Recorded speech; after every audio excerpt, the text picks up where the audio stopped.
اللہ تعالیٰ ان کو وہاں نعمتوں سے خود نوازیں گے. اور جس محفل کا اللہ میزبان ہو اس محفل میں مہمانوں کی مہمان نوازی کا کیا کہنا. یہ وہ لوگ ہوں گے جو دنیا میں نظر پوری کرتے تھے یعنی جو کمٹمنٹ کرتے تھے اس کو پورا کرتے تھے، اور پہلے کمٹمنٹ سے لے کر اپنے آخری سانس تک کے کمٹمنٹ کو انہوں نے پورا کرنے کی کوشش کی. پہلے کمٹمنٹ جو آپ کا اور میرا کلمہ شہادت ہے کہ ہم اللہ کو اپنی زندگی میں اکبر رکھیں گے، اللہ کے سوا کسی کو معبود نہیں بنائیں گے، اپنے دلوں کے اندر کسی کا بت بنا کر نہیں رکھیں گے، اور آخری سانس تک انہوں نے اللہ کی فرما برداری کی.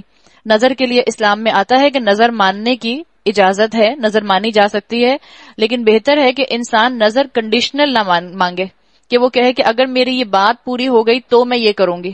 مثال کے طور پر آپ نے کہا کہ مثال کے طور پر میرے بچے کو بہت اچھی جگہ جاب مل گئی تو میں 100 نوافل پڑھوں گی. تو اسکالرز کہتے ہیں اس کے لیے آپ شرط نہ لگائیں کہ جب نوکری مل جائے اس کے بعد آپ 100 رکعت پڑھیں.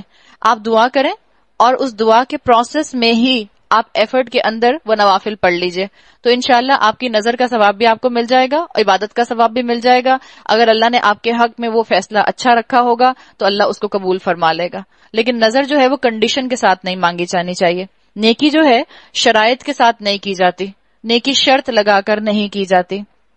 تو یہ لوگ وہ تھے جو دنیا میں کوشش کرتے تھے کہ جو اللہ سے کمٹمنٹ کریں ان کو پورا کر لیں، اور اس دن سے ڈرتے ہیں جس کی آفت ہر طرف پھیلی ہوئی ہوگی، اور اللہ کی محبت میں مسکین اور یتیم اور قیدی کو کھانا کھلاتے ہیں، اور ان سے کہتے ہیں ہم تمہیں صرف اللہ کی خاطر کھلا رہے ہیں، ہم تم سے کوئی بدلہ نہیں چاہتے اور نہ شکریہ چاہتے.